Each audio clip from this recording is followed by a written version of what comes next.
Thank you, Tahira, for bringing us on this platform, first of all. I live my life with these three truths: hope, and you shall renew; inspire, and you shall lead; transform, and you shall lead. So, namaste, everyone. This is Roshni Shanaz from Mumbai, India, and I am extremely honored to be here with all of you today. My life story, as Tahira just mentioned, is of a social butterfly from the glitterati world of films and media for over 23 years, who traveled all the way from glamour to God in her spiritual voyage. 2005, 2006 was the year where I discovered the true meaning of life and death as a touch and go point. During the Mumbai floods that happened, I contracted leptospirosis, followed by an unknown relapse offshoot. My life took a complete U-turn, where I became a medical guinea pig with over 9 months of hospital hopping and going through 256 different medical tests, including the bone marrow biopsy. I turned up being temporarily immobilized, waist downwards, for about 10 months thereafter, due to a spinal cord puncture that was conducted twice on me in the hospital. And lying in that hospital in the ICU, weighing about just 28 kgs odd, with iron levels that perplexed the best of the doctors on how possibly I was not in a coma, was a miracle by itself. No one knew whether I would survive or not, but I did. And that little voice in my heart said it was not over. I didn't know when I would get out of this, but the deep voice of my soul's conviction in the plan of God said I indeed would get out of it. Finally, I did, raring to go and make my own film and all that my heart desired. But the universe seemed to have different plans, and God changed the gears of my life, completely 180 degrees, forging towards Him.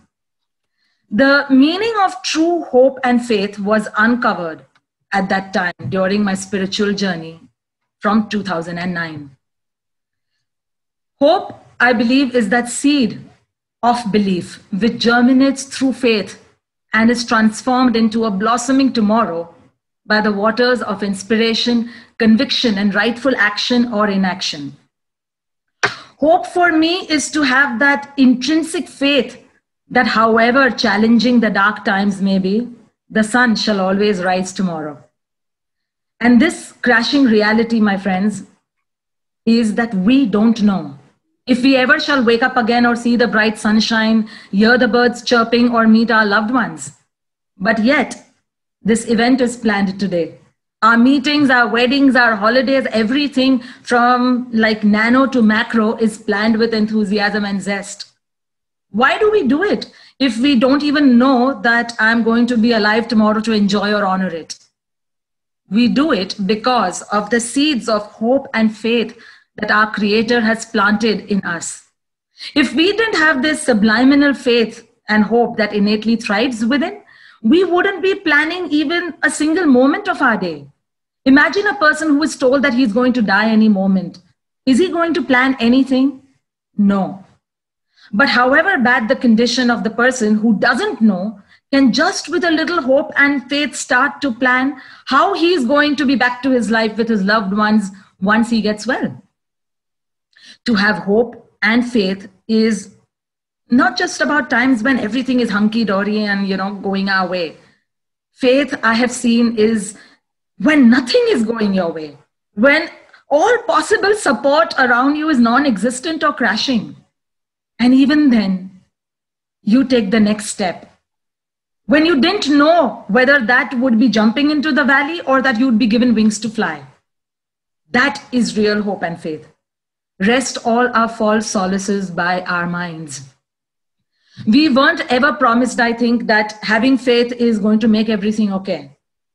But I truly feel that we were promised that if we have faith, then we could be okay even when everything else was not around us.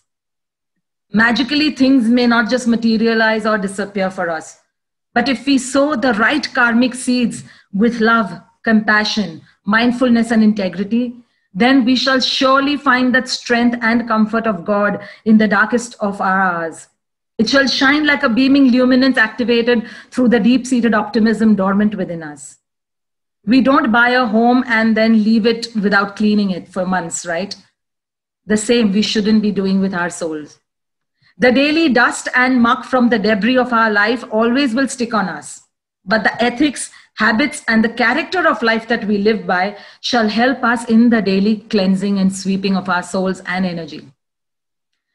Just as we grow and harvest crops, I feel we should be doing that with our lives, fueling the mind with the right fertilizers, the fertilizer of positive thoughts, the honest waters of flow of our intentions to nurture, the bright sunshine of our loving actions to nourish it. Whether we are sowing seeds or weeds is all in our hands, friends. What we sow in this karmic garden shall be dependent on the sanskaras we create through principles, values, intentions, and actions we demonstrate. Hope, inspiration, and transformation, as this wonderful platform stands for, supported through faith, are the great pillars of life. So let's aspire to lead a life where you work towards hoping and creating this better tomorrow. You inspire others by leading a life of conscious living through example. And finally, enable your own transformation and that of others by walking your talk to live your truth. To have and share hope is one of the biggest blessings. To inspire and be inspired is to awaken the life force energy within. To transform is to pave the pathway to a higher living. So thank you for listening to me and helping my words ignite those latent flames of passion and purpose within each of you, I hope. Blessings of love, light, wisdom, hope, healing, faith, inspiration, and protection to all of you. I sign off with a namaste once again, which means the potential within me bows down to the potential within you. The truth within me bows down to the truth within you. The God within me bows down to the God within you. Thank you so much for being here.